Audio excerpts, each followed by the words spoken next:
नमस्कार मित्रों, मैं वाहिद खान पठान आप सभी का बहुत बहुत स्वागत करता हूं और आप देख रहे हैं वाहिद खान पठान यूट्यूब चैनल। यदि आपने अभी तक हमारा चैनल सब्सक्राइब नहीं किया हो तो Wahid Khan Pathan YouTube channel subscribe करें और साथ ही खबरें पसंद आने पर लाइक करें, शेयर करें। जैसा कि हम नए नए मुद्दों पर, समस्याओं पर, जन समस्याओं पर हमेशा चर्चा करते रहे हैं। आज हम बात करेंगे मध्य प्रदेश के रतलाम जिले के जो सेलाना है वहाँ के सामुदायिक जो हॉस्पिटल, स्वास्थ्य केंद्र की स्वास्थ्य विभाग कितनी लापरवाही करता है और किस प्रकार से गाय बगाए है लापरवाहियाँ सामने आती रहती है, परंतु जिनकी जिम्मेदारी है वे नाम मात्र की इतिश्री कर लेते हैं कार्रवाई के नाम पर। कई मामले ऐसे प्रकाशित हुए हैं और जानकारी में आए हैं, परंतु जिनकी जिम्मेदारी है कि ऐसे जो लापरवाह लोग हैं या जिनकी लापरवाही से किसी बेगुनाह की या मासूम की जान जाती है उनके खिलाफ़ कार्रवाई हो।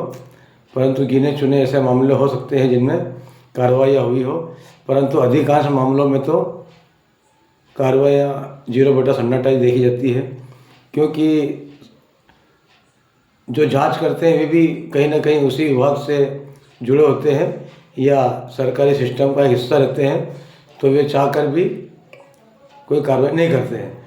तो आज हम बात कर रहे हैं, सेलाना की बात हुई हॉस्पिटल की।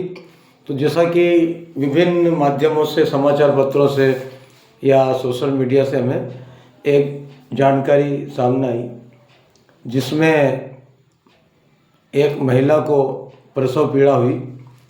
स्वाभाविक है कि अगर गरीब व्यक्ति है तो वो तो सरकारी अस्पताल की ओर ही दौड़ेगा। पैसे वाला तो बड़े बड़े जो हॉस्पिटल हैं जहाँ पर अलग अलग पैकेज चलते हैं, 50,000, 20,000, 1 लाख, 2 लाख, जितना बड़ा हॉस्पिटल प्राइवेट इतनी बड़ी उसकी फीस। अब गरीब आदमी, जो मजदूर आदमी है, वो तो अधिकांश जो है वे शासकीय हॉस्पिटलों की ओर ही रुख करते हैं कि भाई। और वैसे भी जो सरकार है, शासन भी बड़े बड़े दावे करता है कि हम बहुत सुविधाएं दे रहे हैं। तो जो जानकारी सामने आई है उसके अनुसार महिला को प्रसव पीड़ा होने पर वे वहाँ के जो सामुदायिक स्वास्थ्य केंद्र है वहाँ पर उस पीड़िता को ले गए। तो वहाँ से जो जानकारी सामने आई उसके अनुसार तो पहली बार पीड़ा होने पर हॉस्पिटल ले गए, सामुदायिक स्वास्थ्य केंद्र जो भी था सेलाना का। तो उस टाइम वहाँ पर जो भी एएनएम में जो भी नर्स रहती है ड्यूटी पर, उन्होंने जो भी उनका कार्य देख के बताया होगा कि भाई अभी प्रसव नहीं होगा, घर ले जाओ। फिर महिला को घर ले गए। उसके बाद फिर प्रसव पीड़ा हुई।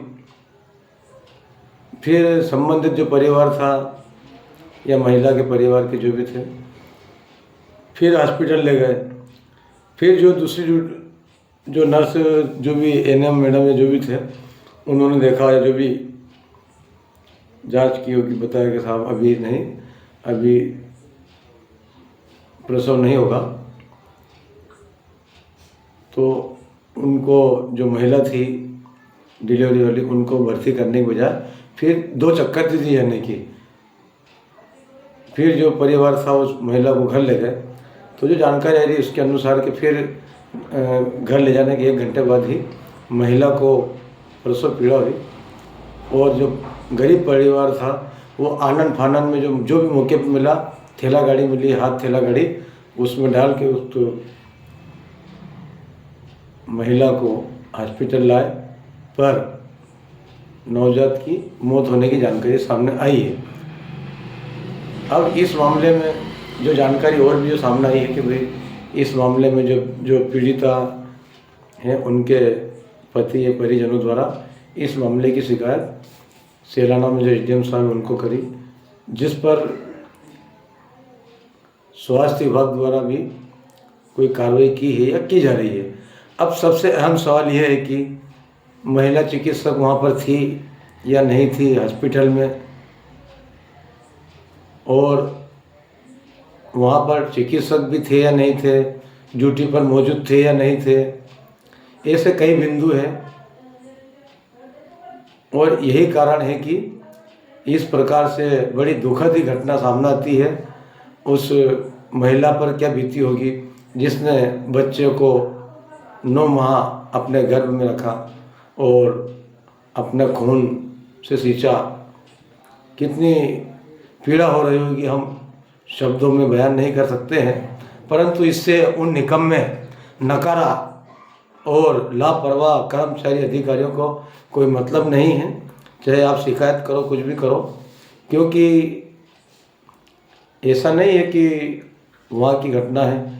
और कुछ कर्मचारी जो स्वास्थ्य विभाग में बहुत अच्छा ईमानदारी से भी कार्य करते हैं, महिला कर्मचारी भी हो, चाहे हमारे मेरी खुद की बच्चों की डिलीवरी ताल के जो सामुदायिक स्वास्थ्य केंद्र है, यहाँ पर जो एएनएम मैडम हैं उनके द्वारा कराई गई थी और कोई परेशानी नहीं, कोई चिंता की बात नहीं। परंतु ऐसा नहीं हर जगह आपको सुविधा मिले या हर जगह पॉजिटिव चीज़ें आए। नेगेटिव चीज़ें आती है, जब सामने ऐसी जानकारी आती है तो बड़ा दुख होता है। और यदि स्वास्थ्य विभाग की ओर बात करें तो ताल के स्वास्थ्य विभाग को लेकर हमारे द्वारा अव्यवस्थाओं को लेकर पूर्व में, जहाँ तक मार्च माह का है, मार्च 2024, मुझे तारीख तो 10-12 जो भी थी, 18-10-12 ऐसे कुछ जो भी थी, उसमें हमने अव्यवस्थाओं को लेकर निरंतर कुछ खबरें प्रकाशित की थी। तो उन खबरों के बाद में और सोशल मीडिया पर वीडियो चलाए थे, तो जिसकी जिम्मेदारी थी कि उन खबरों पर संज्ञान लेने की बजाय मुझे स्वयं को अकारण फ़ोन लगा के परेशान किया गया। और उस पर आखिरकार मुझे पुलिस में लिखित में शिकायत करना पड़ी कि साहब ये खबर अब चली थी और ये खबरें प्रकाशित की थी, अनावश्यक रूप से परेशान कर रहे हैं। तो उस मामले में कार्रवाई की बजाय उल्टा मुझे प्रताड़ित होना पड़ा। और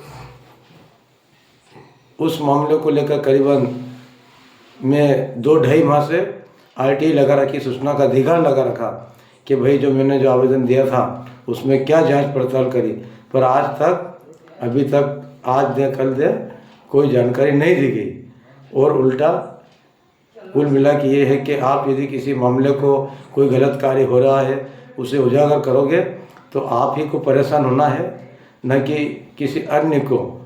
तो इसमें कहीं ना कहीं ऐसे लोगों का, जो लापरवाह कर्मचारी है या जो अधिकारी है, लापरवाही करते हैं, और ऐसे लापरवाहियों का जो संरक्षण करता है, उनका बचाव करता है, वे भी दोषी है। परंतु बड़े दुर्भाग्य और चिंता की बात है कि ऐसे लोगों के खिलाफ कार्रवाई होने की बजाय पीड़ित पक्ष ही परेशान होता है और वो दर की ठोकरें खाता है, जो कि बहुत ही चिंता का विषय है। तो अब देखने वाली बात ये होगी सेराना वाले जो मामले में, कि इस मामले को लेकर जनप्रतिनिधि क्या एक्शन लेते हैं या अधिकारी क्या एक्शन लेते हैं। क्योंकि कहीं ना कहीं जनप्रतिनिधियों का भी दायित्व बनता है कि ऐसे निरीक्षण करें निरंतर। परंतु क्योंकि वर्तमान में भारतीय जनता पार्टी की सरकार है, भाजपा की सरकार है, सरकार चाहे किसी पार्टी को हो, परंतु विपक्ष में कोई दूर तक दिखाई पड़ता नहीं है। गाया बगाया हमें उपस्थिति लग जाती है कि हाँ विपक्ष है। और इसी कारण, क्योंकि अपनी सरकार की बदनामी कोई चाहता नहीं है, क्योंकि अगर हम निरीक्षण करेंगे, कमियां आएगी तो हमारी सरकार की बदनामी होगी और इसका खामियाजा आम जनता को, गरीब जनता को भुगतना पड़ता है। तो मित्रों, आपको ये वीडियो कैसा लगा ज़रूर बताएं। और साथ ही हम भी मध्य प्रदेश शासन के हमारे माननीय मुख्यमंत्री महोदय डॉक्टर मोहन यादव साहब से विनम्र आग्रह करते हैं, और साथ ही हमारे जो रतलाम जिले के संवेदनशील जिला कलेक्टर महोदय राजेश बाथम साहब से भी आग्रह करते हैं कि जहाँ भी कहीं भी ऐसी चीज़ें होती है उनके खिलाफ निरंतर एक्शन लें। और आपके जो कर्मचारी हैं, अधिकारी हैं, उनसे भी कहें कि निर्देश करें कि भी समय पर निरीक्षण करें और वास्तविक रिपोर्ट प्रस्तुत करें कि वास्तव में, और उनका फॉलोअप भी लें ताकि आम जनता को अच्छी सुविधाएं मिले, हॉस्पिटलों में अच्छी साफ़ सफाई की व्यवस्था रहे, समय पर चिकित्सक मौजूद हों, मरीजों की से एक अच्छा व्यवहार किया जाए। बहुत सारी चीज़ें हैं, अगर करना चाहे तो, नहीं करना चाहे तो ये घोड़ा वाले मैदान है। नमस्कार, जय हिंद, जय भारत।